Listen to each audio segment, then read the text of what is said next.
Reytan, Day 5. Aurelia spoke like a ghost, softly but with a chill. She dwelled in a hut by the coast, feasting on warthog's swill. Each day she would trudge through the mud her feet would plough, down to the water's edge to meet the ocean's growl. Her voice was seldom heard, alas, for loneliness was her freedom. She carried a poisoned cutlass on her back, should she ever need it. Her filthy white fingers waded through salty blue-green combers, hunting for fur of sea shrew, hell's elusive maritime roamer. She'd make all her garments out of its rancid rough pelt, for she said no one would harm her if they knew how death smelt. And as her oily hair floated feral in a misty heaviness of air, suddenly she heard a thud of peril galloping down the thoroughfare. Friend or enemy not so clear, Reytan was upon a stolen steed. Moved she hair off her ear, come he'd only in his need. She sneered at how unwieldy sight was this she came to spy, clutching at her sword, unyielding. Would he live or would he die? History 'tween them, it was mottled. Many times he would excel at wickedness that no mere mortal could do when doing himself. Wary was she of this cad, ever since the eve they met. Reytan's sin was not in madness, but to always be disconsolate. Crooked stature, with a mien of shaman's doll in tatters, soulless eyes, pained faux grin, every phrase aimed to flatter. Slightly bowed he thus proceeded. To Aurelia's side he lumbered, motion that was far from needed, for she knew him and his number.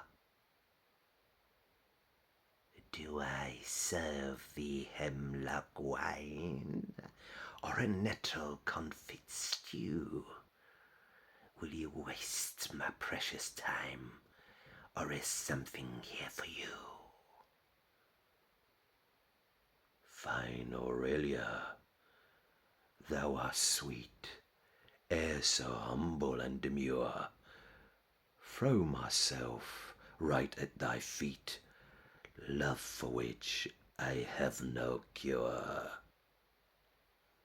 Enough of secretlessness, I am no fool, though yourself you claim to be. 'Tis my land, and that's my rules. What's your need? Hollered she. Reytan twisted his pate up, while his mouth gave half a grin. A nettle confit stew, 1 cup. Perilous journey mine hath been. The hut was little, built of driftwood, rotten type, and bathed in sea salt. Dark and dingy, like her childhood, ceiling arched in barrel vault. Every corner reeked of wax, every chair and table matted. Runes and symbols, bowls of flax placed routinely on fur platters. She stirred the stew above her fire, poured a cup like he did ask, then raised herself above him higher and hissed mildly, "What's your task?"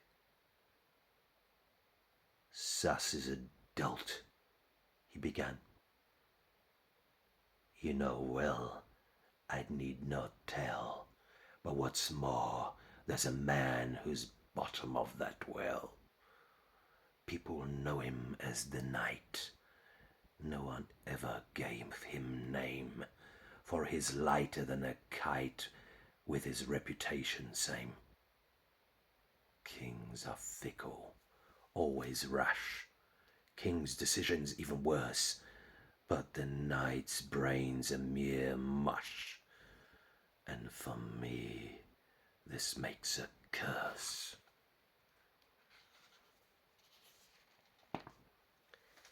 Heard of him I have, she spoke. Many tales of idiot feats reach these ears through local folk who creep around my mesquites.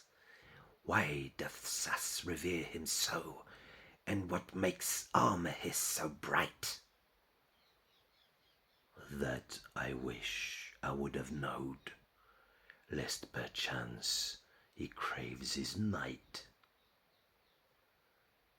This Aurelia thought was random, and turned her eyes out to the sea. Come, my man, nil desperandum. But what is it you want from me? You have never trusted sorcery, nor have gods there been your bane. You've no money, no can endorse me, and our friendship has been lame. Reytan straightened and walked tall. He turned his head and appeared to plead. Sass is also scared of all, not least of all Aurelia's deeds. I need for him to be rid of that oath the night I hate. Make him soar, make him bleed, do it now. For my hour, it is soon late. Death I cannot him bestow, for the king will simply mourn. Fear and mistrust's harder blows out of falsehoods must be borne. The jester smiled wide and somewhat satisfying were the words she said. Through machinations of the harlot now to him, the night was dead. Just as his heart pounded with the vile beat of her scheme, heard he but a faint sound, weak and humble, yet obscene. What from Hades is that tell, which can make bar pale skin crawl? Nothing wicked, not from hell, nothing evil 'tis at all. Change your subject not with me, all my deeds they must be earned. Still ye have not furnished me with what I will have in return. Reytan blowed a puff of air. Closer he got to her space. Slowly answered he to her, speaking firmly in her face. This I knew right from the start. A gift that will make your life whole. Skip that beat your blackened heart. I will give you mine own soul. 'Tis too much, you understand, but I shall of this partake. You will never fathom, friend, just how grave is your mistake. I shall cherish getting it when the time is finally then, and the doomed knight, he'll be hit. Reytan simply answered, when? Go, you creep, back to thy kingdom, go about your daily life. I will be there like a phantom when a knight's back needs a knife. Just remember what you sold to Aurelia on this day. You, my prize, will not grow old. Reytan simply rode away.